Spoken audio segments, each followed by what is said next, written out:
Hello, welcome to today's lesson. In today's lesson, we shall be considering oscillation. We will be looking at the second part of the topic for you to have a vivid understanding of today's part of the topic. We recommend you check up the first part of the topic. You check up the video for the first part of the topic so that you'll be able to, flow through with the second part of the topic, which we are going to be considering now. So, in today's part of the topic, we shall be considering oscillation, the second part, as I've earlier said, and we'll be looking at restoring force. Restoring force. Here we'll be considering the force that tends to bring the oscillator or the oscillating body to the equilibrium position. From your idea or from your understanding of a circular motion, you will notice that there is a force that tends to keep the object in a circular path, and that force is actually a resultant force, which is as well known as the centripetal force. This is for the circular motion. But as far as oscillation is concerned, when a body begins to move to and fro about an equilibrium position, there is a force that tends to bring the oscillator back to its initial equilibrium position or to its rest point. That force exactly is called the restoring force. So there are three key things you need to bear in mind when defining the word restoring force. And those three things, I'm going to highlight them right now. The first one is the fact that the restoring force is a resultant force. So it's a resultant force that is actually acting at all points. When I say all points, I mean any point where we can find the oscillating body. So at all points of the oscillating body, okay, and tends to restore the oscillating body or the oscillator to the equilibrium position. Those are the three key points that must reflect in your definition. Okay, so if you meet up a question, okay, from the Cambridge, and you ask to define or you ask to say what you understand as far as restoring force is concerned, then those three key points must reflect in your definition. Now, another fantastic thing you need to know is the fact that the restoring force is always opposite in direction to the displacement. How do I arrive at this? Or how do we arrive at this? We arrived at this on the basis that the acceleration of the oscillator is actually opposite to the displacement of the oscillator, based on what we have in the first part of the topic in the first video. Okay, so we'll be able to iron that out. That's how we actually got what we call the defining equation of simple harmonic motion. There we arrive on the fact, for the fact that acceleration is directly proportional to the negative of displacement. Okay, so if acceleration is directly proportional to the negative of displacement, obviously restoring force will also be, because restoring force can also be likened to the product of the mass of the oscillator times its acceleration. And since acceleration is negative to displacement, then obviously force also is also going to be negative, because force must act in the direction of acceleration. That's the fact you need to take note. Okay, so if a body is moving, okay, in a particular direction, then definitely the force acting on that oscillator or that body is also in that same direction. So if the acceleration is opposite to the displacement, then that justifies the fact that the restoring force is likewise opposite in direction to the displacement. So that is another key point you need to take note of right there. So with this definition, we can come up with a mathematical expression to show the relationship between the restoring force, which is the resultant force, as well as the displacement. But mind you, I've told you there's also a relationship between the force on the oscillator as well as the acceleration of the oscillator. So in this case, we're going to have something like this. In general, restoring force Fr will equal to Ma, which equal to negative of m omega square x mass, well, that is maximum displacement. Here, what I've simply done is to substitute for my acceleration, knowing full well that acceleration is negative of omega square x maximum from the defining equation of a simple harmonic motion. Okay, right from here, having known this actually is a general equation. We can as well obtain another expression, okay, which is more or less peculiar to spring. So if we're considering a vibrating spring attached to a mass, then we will be talking of restoring force in another perspective. Okay, even though what we are going to derive has a direct link to this same expression we're rightly having here. So for spring, in spring, it can also be obtained by finding the resultant forces at a point of displacement. How do I do that? Let's consider this diagram. If you examine this diagram very well, here I have a spring. Let's assume that at this very point L, no mass is attached to the spring. So definitely the spring is going to maintain its original length. Now by the time I attach a mass to the spring at this point L, obviously the mass will pull the string or will stretch the spring. Okay, so if there is a stretch in the spring, it's going to increase the length of the spring. Okay, so the increase in the length of the spring is due to the extension in the spring. Okay, now if I lift the mass at this very point, at point M, the mass maintains that position, and so I can regard this level or this point as the equilibrium position. Okay, so I'm representing that with E, representing the equilibrium position of the mass attached to the spring. Now if I go ahead and pull the mass downward, that is, I'm displaying the mass from the equilibrium position in the downward direction. Okay, then I will definitely be having a maximum displacement right there. If position N is where I'm extending the mass to, or I'm displaying the mass to, then I will be having a maximum displacement in the downward direction. So obviously my maximum displacement will be negative, following the pattern of graph. When you are moving downward in vertical axis, you are tending towards the negative part. When you are moving upward in the y-axis of the graph, you are tending towards the positive part. So since I'm moving downward, I'm displaying the object downward, then the maximum displacement is going to be negative. Now once I do that, of course there's going to be a corresponding extension in the spring again.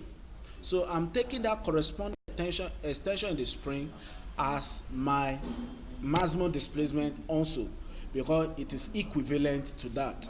Okay, so that is still the negative x here. All right.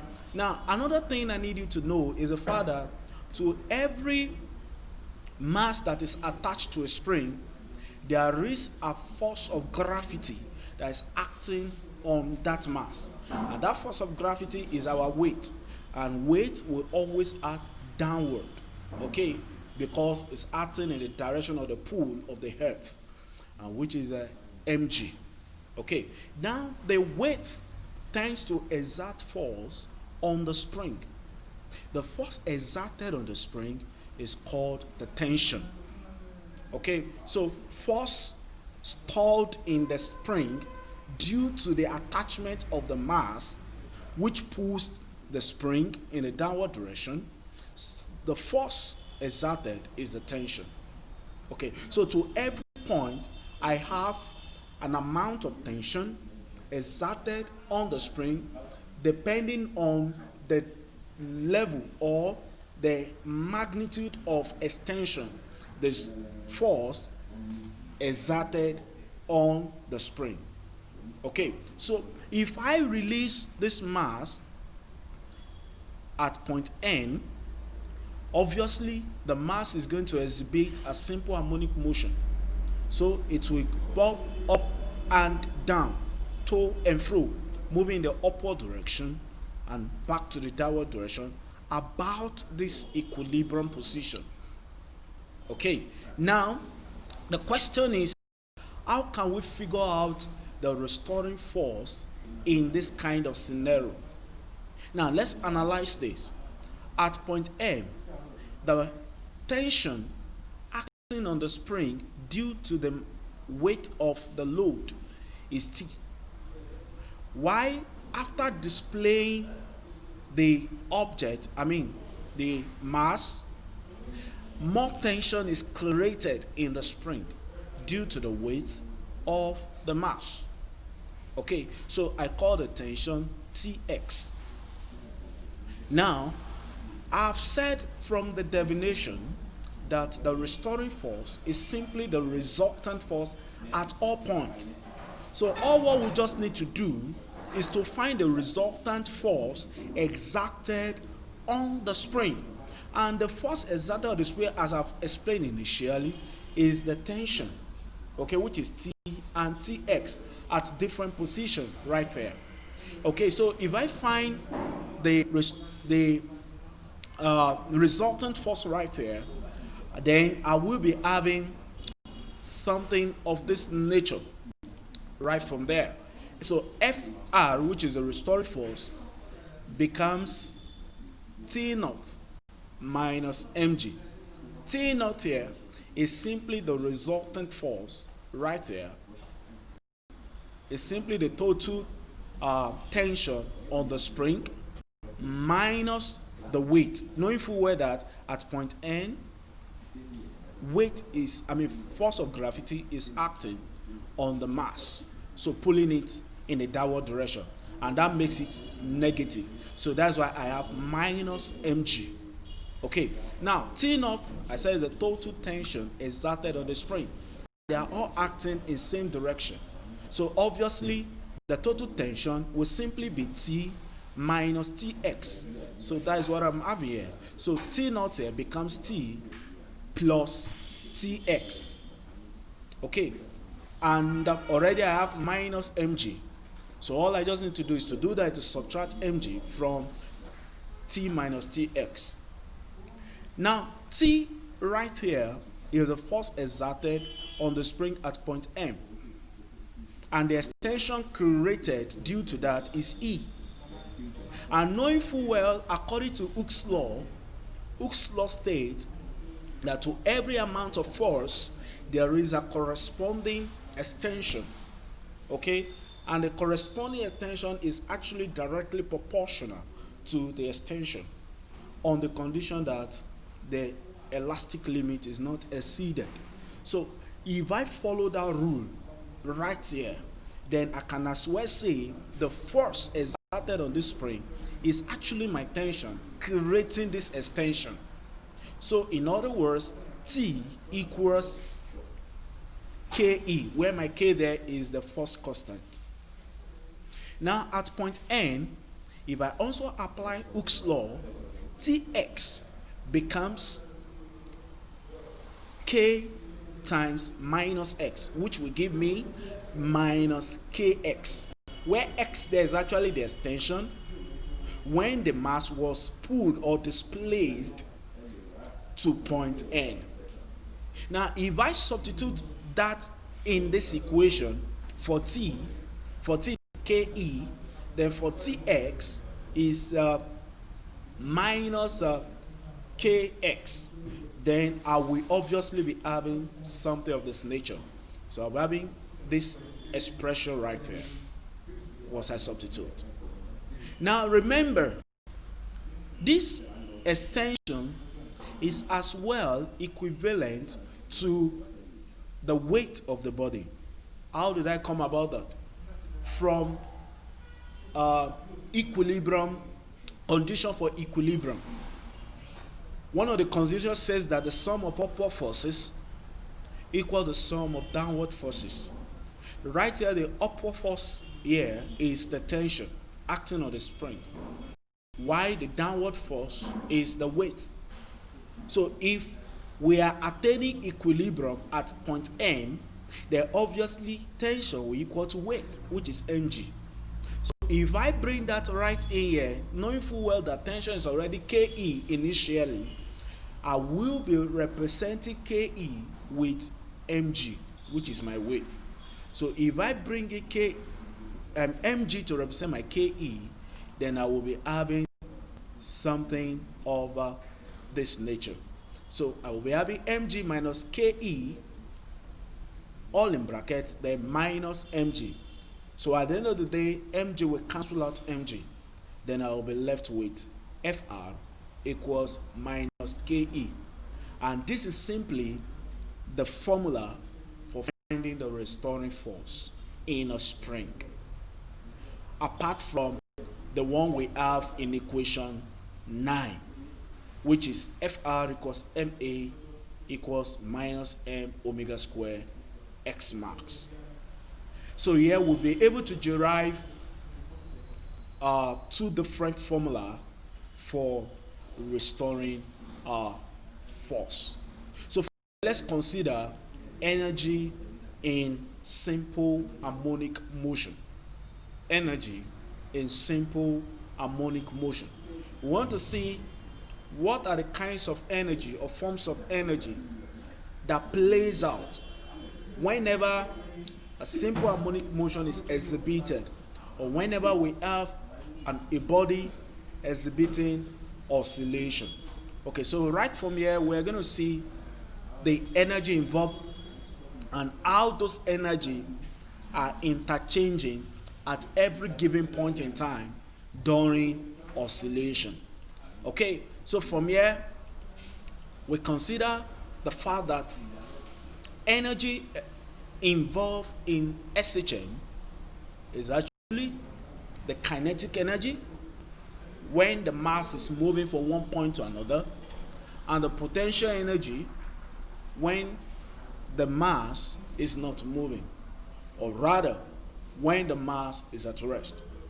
So from this idea we can figure out what kinetic energy is really all about, what potential energy is really all about. Then from there we can now relate how both energy interchange during oscillation. Okay, let's start with kinetic energy from here. Kinetic energy is actually the energy due to the motion of a mass. Due to the motion of a mass. The reason being, until a body begins to change its position, there can never be a kinetic energy. Kinetic energy depends solely on the dynamism of the object, on the movement of the object. So a body possesses such energy when it changes a position. Then for potential energy, it is only be exhibited when when the spring is stretched or compressed, or probably when the simple pendulum or whatever be the case, the system, okay, is at rest. Okay, so this is actually due to the position of a mass from its equilibrium. I take it one more time.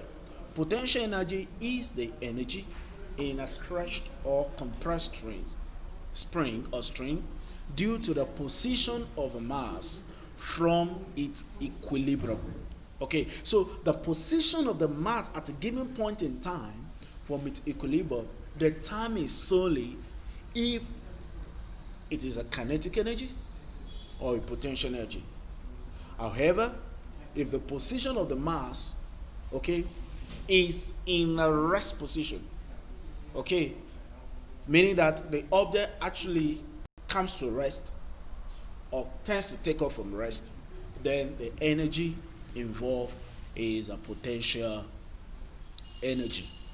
Okay, so there are key points to take note from the two definitions. For the kinetic energy, it involves the motion of the mass. For the potential energy, it deals with the position of the mass from the equilibrium point, okay, or from the rest point. So now we want to see how the two energy interchange during the course of the oscillation. How does the two energy interplay between themselves as the oscillator moves? Okay, let's consider these two diagrams right there. From the two diagrams, I have a simple pendulum right here. Point 2 is the equilibrium position. I'm taking that as the equilibrium position. And if I displace the pendulum bulb from this equilibrium position at point 2 to point 3 and then release, the object moves about the equilibrium position to point 1, then back again to point 3. Now, as this happens, something is playing out. Something is playing out. Now, what happens is, as the object moves from point 3 along point 2, there is going to be a maximum kinetic energy at point 2, which is the equilibrium position.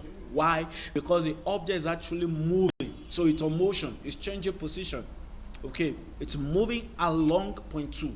So I'm going to have the highest kinetic energy at that moment. Okay, then as well, the object comes up to point 1. Okay, in point 1, the kinetic energy becomes 0. Why? Because the object comes to rest at point 1 before moving back to point 3 again.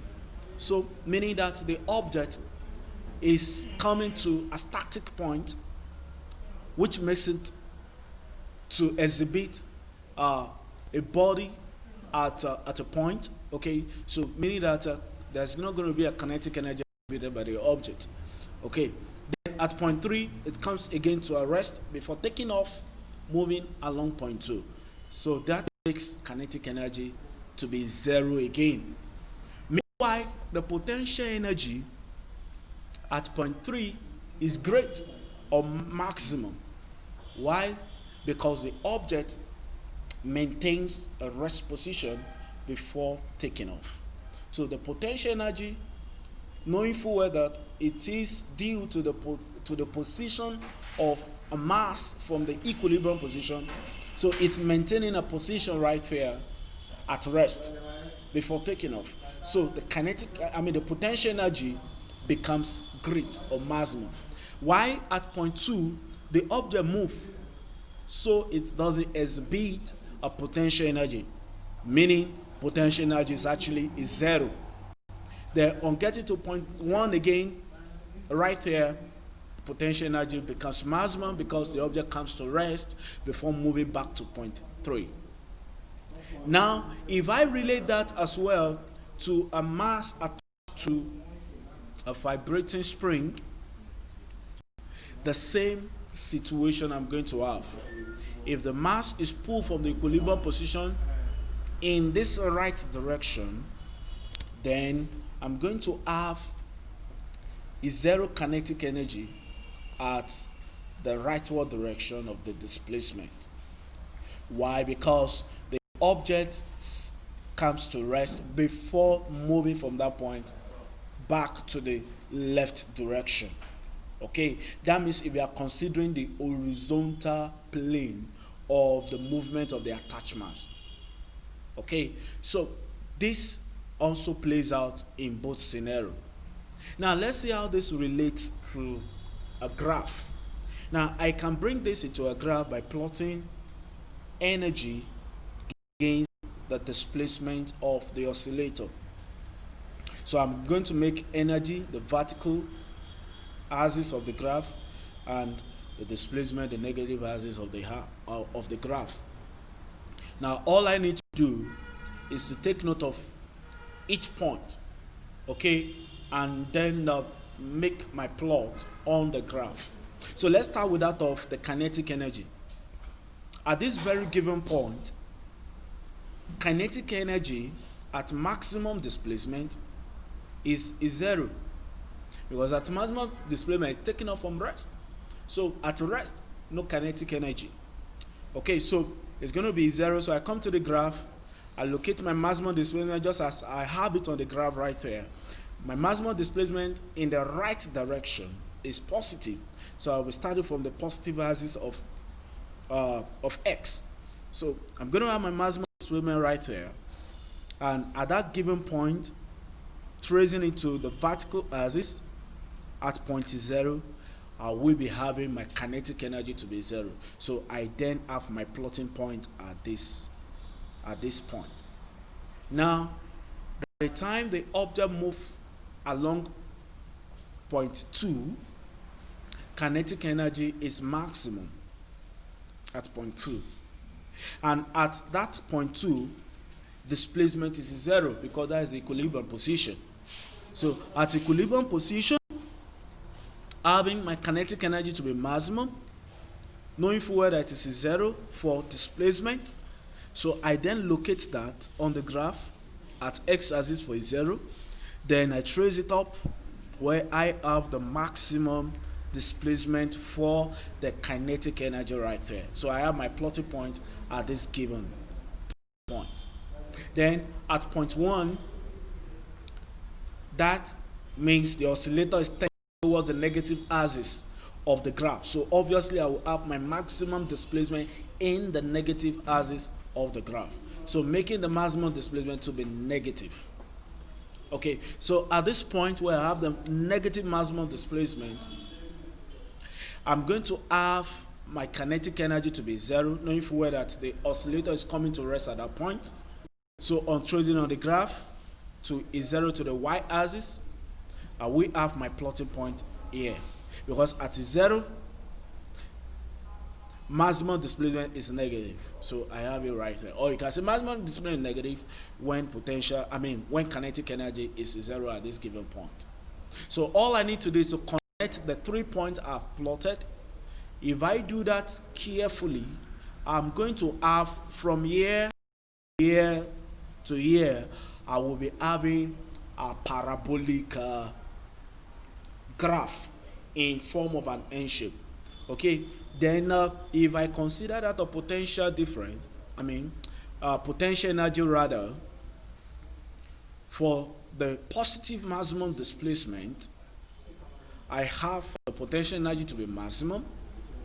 So definitely at this point, I'm going to trace it up to have my maximum potential energy right there. So it's at this point I have the maximum potential energy. Then when displacement is 0, which is at this point, potential energy is what? Is 0. So definitely I'm going to have my plotting point here, because at this point energy is 0, potential energy, and my displacement is 0. Now at point 1, displacement is negatively maximum. So I have maximum displacement in the negative direction, and the potential energy is maximum. So I'm going to trace it up in the direction of the y-axis, the vertical axis, to locate my maximum potential energy. So at this point, so if I connect the 3 points together, I will likewise have a parabolic graph, but in this case it's going to be in U form. The graph will be in U form. Okay, now you will notice from the graph that the kinetic energy as well as the potential energy all leveled up at a given point. And the point where they leveled up is simply where we have the maximum kinetic energy as well as the maximum potential energy. So invariably, what we're simply saying is the total energy right here is going to be a combination of the potential energy and the kinetic energy. So more or less mathematically, total energy is equal to sum of potential energy and kinetic energy. We're still going to consider this as we move on in the course of the lesson. Now, at this very point, let's look at the mathematical approach. We've been able to consider the graphical approach to the kinetic and potential energy interchange during SH.M. Now, let's see the mathematical approach to it. Now, at maximum point where I have maximum kinetic energy, which is at the equilibrium position, kinetic energy is mv squared over 2. Of course, we are all familiar with this from AS topic. Okay, so from this formula, knowing full well in the first part of this topic, we'll be able to derive the formula for velocity. Okay, and we're able to derive the fact that velocity equals plus or minus omega or square root x square max, that is maximum displacement square, minus displacement square. Then that was what we were able to get in the previous video for velocity. So if I come here and substitute for my velocity, knowing full well that my velocity is carrying a square, the square will eliminate the square root. So I will be having the square affecting the omega, which is omega square right now. The square has cancelled out the square root. So I end up getting m omega square, all in brackets, maximum displacement square minus displacement square, and all over 2. Okay, so what I've simply done here, the magic I've simply done, is to substitute the formula for velocity in this equation, general equation for kinetic energy, which is mv squared over 2. Okay, so this will give us equation 12 right here. Now for the potential energy, from the idea of potential energy in a stretched spring, we all know that potential energy is also the same as strain energy or strain energy. Okay, the strain energy is also known as work done in stretching the spring. Okay, so in that case, I can conclude that potential energy in a spring, which is equivalent to strain energy, is also equal to work done in stretching spring. And the formula for that, from elasticity for potential energy or strain energy, is F times X, where X is actually the extension, all over 2. Then from Hooke's law, knowing full well that F is Kx, where X still represents extension and K is our first constant. If I substitute for F right here, I'll be ending up with Ks squared all over 2. Now, the force right here is as well known as the restoring force. Okay, so from this angle, we can, in a way, relate the relationship we have in equation 13 to the formula we obtain for restoring force. Okay, from the formula we obtain for restoring force by recurring, Fr, which is the restoring force, is actually equal to Ma, which is equal to minus M omega square x. Or for spring, Fr equals minus Kx. That is for spring. Okay, so if I relate equation 13, okay, and these two equations rather, if I relate these two equations, this one and this one, I will end up having K to be corresponding to M omega square, because X will eliminate X and negative will eliminate negative. Okay, so if I'm relating both equations together, so at the end of the day, K will equals M omega square to give me equation number 14. Now, at this point in time, I haven't gotten the value for K, the expression for K. All I just need to do is to go back to equation number 13. Go right there and substitute for K using equation 14. So anywhere I'm seeing K right now, I will be putting or slotting in M omega square. So if I do that, I will end up getting expression. So at maximum, having substitute for K in equation 13, maximum potential energy will become M omega square x square over 2.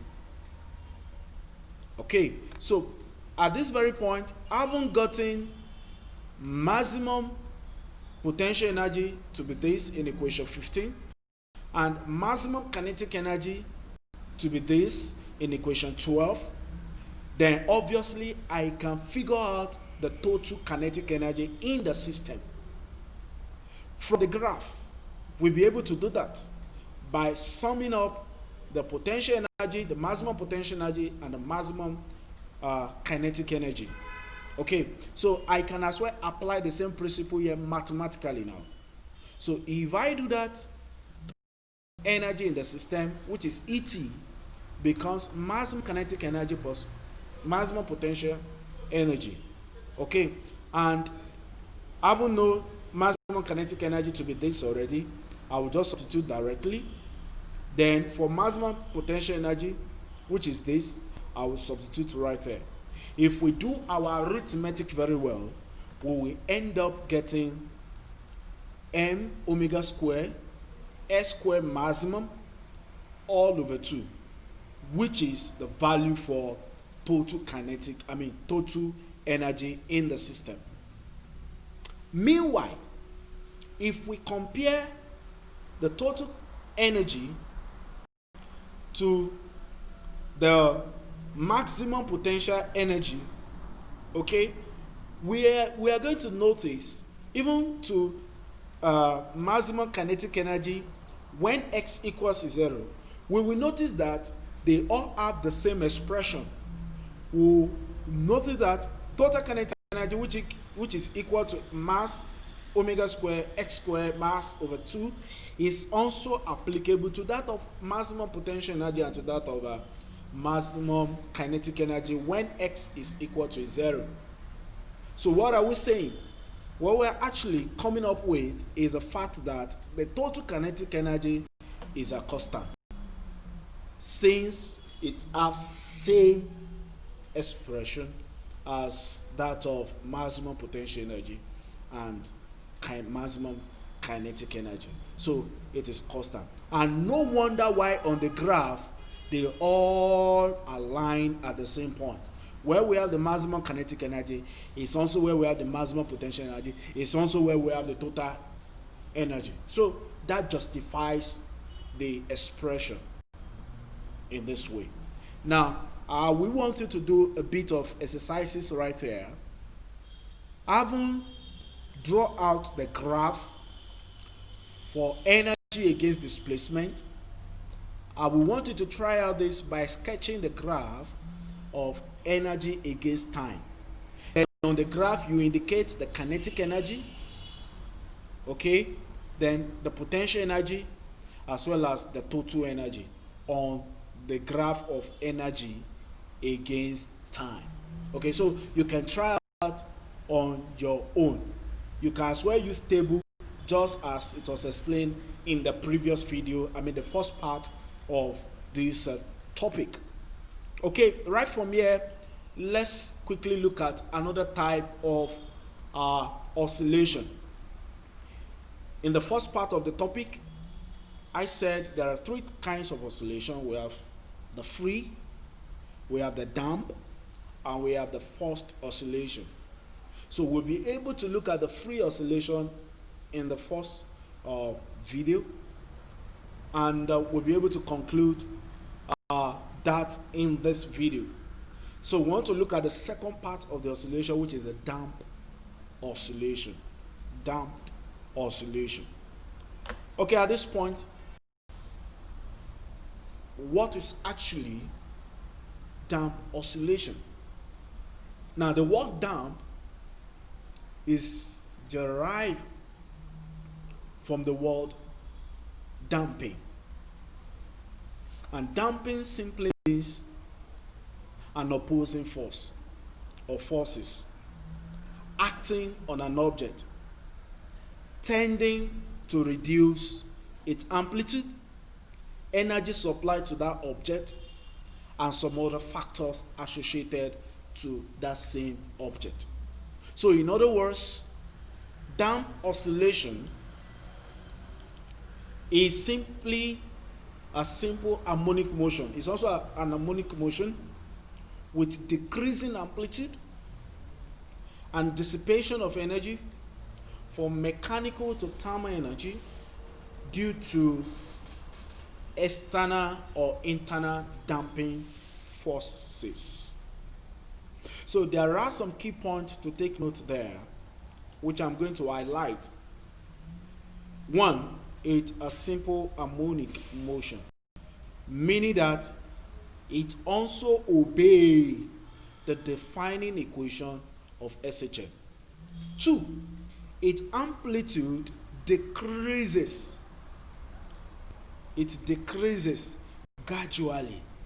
Its amplitude decreases gradually. So this alone distinguishes it from free oscillation. In free oscillation, amplitude is maintained. Why? Because every other factors, external factor, is constant. So it's not being influenced. But in this case, it's actually being influenced. That's why amplitude decreases. Okay? Then energy is dissipated. So there's dissipation of energy. That's another key point right there. Then another point is the fact that the dissipation and the decreasing amplitude is as a result of external or internal forces or damping forces. Okay? External or internal damping forces. Now, just as I've said, the damping forces could even be a frictional force. It could be resistive force. And resistive force is more or less your air resistance or drought. Okay? It could even be humidity. It could be temperature. It could be any other thing.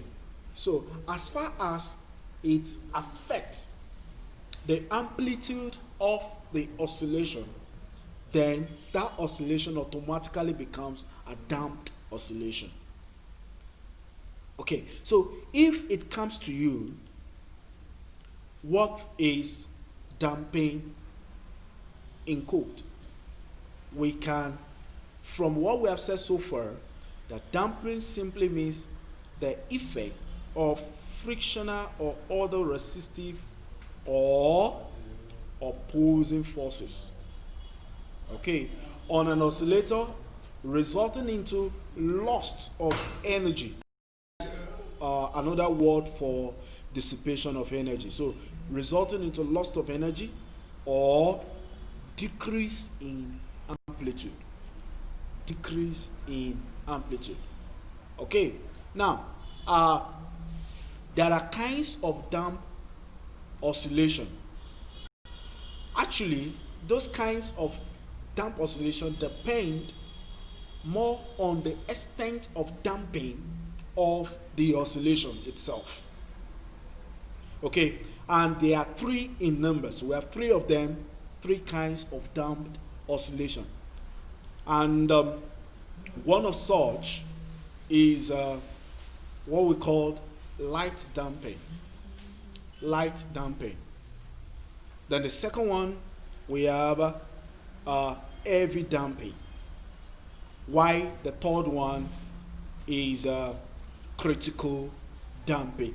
These are the three kinds of damped oscillation we have, and they all depend on the extent of damping of the oscillation, or the extent of the forces that is opposing the motion of the object. Okay, right here, let's take it one after the other. Let's start with light damping. Light damping. Well, light damping, well, the word alone explains the whole thing. When something is light, that means not heavy. It's just opposite. Okay, so light damping occurs when the amplitude of an oscillation gradually decreases with time. But that can never happen without an influencing factor. Knowing full well that all damping are being influenced by a certain factor, either forces or whatever. So this cannot happen without an influencing factor. And that influencing factor is actually the application of a small amount of damping force or loss of energy, either in air or any light medium. Okay, so in other words, we can conclusively say that light damping occurs whenever the amplitude gradually decreases with time due to or as a result of small application of damping force or loss or dissipation of energy, which could rather be in air or any light medium. So it could even be in a fluid, be it water or whatever. But meanwhile, the amount of damping that will occur on an oscillator in air can never and will never be correspond. It will never and can never correspond to that of other forms of medium, because each mediums have its own density. Okay, so they have that level of density or the amount of magnitude of density. So it is the density of the medium that tells more of the degree of damping that will occur on the oscillator. Now, having known the fact that light damping involves gradual decrease. The gradual decrease I'm talking of here is just small bit amount of decrease, okay, with respect to time in the amplitude of the oscillation. And knowing that that is caused also as a result of small amount of damping force, then we can conclusively say that little or no effect will it have on the period of oscillation. Okay, what do I mean by that? This simply means that the period of oscillation of the oscillator is constant or changed. So its period before damping sets in remains the same or is approximately equal to its period after there is application of damp force. So period remains the same. So take note of that point. That is one of the key points. That is one of the key points in light damp. So I'm going to highlight that period of oscillation is constant.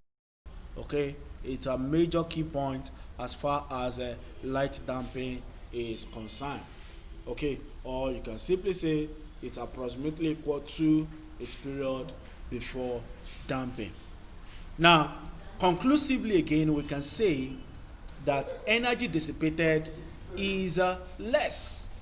Energy dissipated is less from the definition I gave earlier on.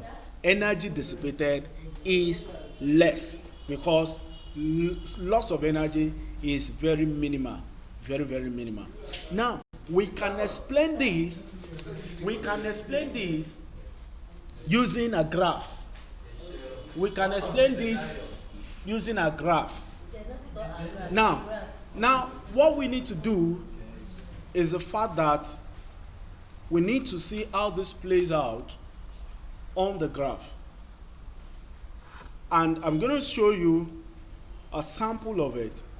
Now we have a graph right here with the vertical axis to be the displacement and the negative axis to be the time. Now on the graph, at the initial point, I have the amplitude to be very, very great or very, very high. But as time goes by, there is a decrease in the amplitude of the oscillation. What happened? The reason is because at the first stage here, okay, I'm going to call that stage stage A. At stage A, okay, the amplitude is great. But as damp forces act within the stage A, the amplitude decreases at stage B. Okay, at stage B. So it decreases. Then as damp force act at stage B again, there is another corresponding decrease, okay, to stage C. So it keeps decreasing as damp forces act on the oscillation. Meanwhile, the period from this point, okay, the source, the starting point for stage A to this given point, knowing whether that is our period, is as well equals to this point to this given point, which is another period. So I'm going to call this one period 1, T1, and call this one T2. So following what I've said earlier on, T1 is approximately equal to T2. Okay, so there is no difference, meaning that the change is just negligible. Okay, so these are some of the facts you need to know. Now another thing is that this decrease follows what we call exponential decay process. Okay, it follows that pattern. It follows that pattern, that trend of decrease. All right, so from here, let's quickly look at the next type of damping, which is heavy damping. Now, heavy damping is in a whole lot of way different from light damping. Why? The reason being that in heavy damping, high damping force is involved compared to light damping. Okay, and due to the effect of the high damping force, there is no oscillation exhibited by the oscillator. In other words, the graph is not going to follow the usual zigzag pattern since there is no oscillation. But that does not mean that the object or the oscillator is not moving. The object is actually moving, but is not following the to and fro pattern of oscillation. I mean, the to and fro movement. Okay, so the object is just dangling, but not moving in a to and fro movement. So that makes it not to have any oscillation, or not to exhibit any oscillation. So key point to note here is the fact that, number one, no oscillation is involved in every damping. The number two, high damping force is involved. High damping force is involved. Now, the system in this case returns very slowly to its equilibrium position. The system returns very, very slowly to its equilibrium position. So what we are simply saying that it takes time before it settles down or it comes to its rest point. So that is another point to take note of. It returns very slowly to the equilibrium position. Then the next one, a long time is taken to return to rest point. Of course, if it's going to take a whole long of time to return to its equilibrium position, then definitely the time it will also take is going to be the same, because it's moving in a slow manner. So it's going to take a whole lot of time to be back to its rest point. And because much time is taking, so also much energy will be lost. What I simply mean is much energy will be dissipated. That is another word for that. So much energy or greater energy is lost. Why? Because much time is taken to return back to its rest position. Then two, high damping force is involved. It's involved. Now let's see how the graph is going to look like. In this case, I have my displacement in vertical axis, my time in horizontal axis. The graph is simply going to be like this.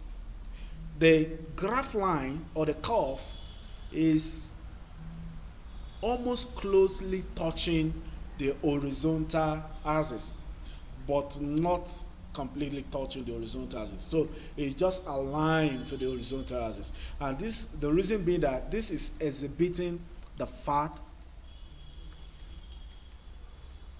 that the time is much, much greater before returning to its rest point. So it's still moving. Movement is still occurring, just that oscillation is not occurring. Then again, movement is occurring, taking more time, okay? And the object does not come to rest at this point. Okay, object doesn't come to rest, but object takes more time before coming to rest. And we are going to see how that is going to play out when the object finally comes to rest. And this actually will lead us to the next type of damping, which is the critical damping. The critical damping. In critical damping, just as heavy damping, no oscillation occur. Okay, if in heavy damping there is no oscillation, obviously in critical damping there will also not be any oscillation, because in this case greater amount of damping force is introduced, which is far higher than that of heavy damping. Okay, so there is not going to be any oscillation occurring in this case. Then another thing is the fact that the displacement decreases to zero in the shortness or minimum time. How do I mean? In this case, the object comes to rest. within a very short period. But in the case of heavy damping, object doesn't come to rest, but tends to come to rest. It tends to come to rest, but it doesn't come to rest, so it takes more time, still moving, seeming as if it's going to come to rest, but not coming to rest. But at critical damping, object comes to rest within a short frame of time. Okay, so that's another point we need to take note from that. Displacement decreases to 0 within a minimum time. Now, how would the graph look like? I'm going to have the graph to be in this form. Okay, it's almost similar to that of heavy damping, but very, very different in a way. Okay, in this case, the graph line is a little bit shorter and it's tending towards a 0, which shows that it's coming to rest. Okay, now I will need you to do this as an exercise. Sketch the combined displacement to time graph of light, heavy, and critical damping. Okay, so you sketch everything in a single graph, and let's see how that will play out. So when you do that, try to relate the three of them all together on same graph. Okay, from here, I will need you to pause and let's ask ourselves a salient question. Pause and think on this. Can we maintain the amplitude of an oscillation? That's my first question. Let's meditate on that. Can we maintain the amplitude of an oscillation? Is it possible at all to maintain the amplitude of an oscillation? Secondly, can we increase the amplitude of an oscillation? Can we increase the amplitude? So these are the two salient questions we will be trashing in the next video, that is in the part 3 of this topic. Okay, one, we want to see if truly we can maintain the amplitude of oscillation or not. And if we can actually maintain it, then can we increase the amplitude of the oscillation? So we'll be looking more into this in the part 3 of this topic. So at this point, let's have a look at some questions as regards what we have done so far. So to this question, I have this. I'll just need you to pause the video and digest the question and see how to play around the question with what we have learned so far. Then the second question,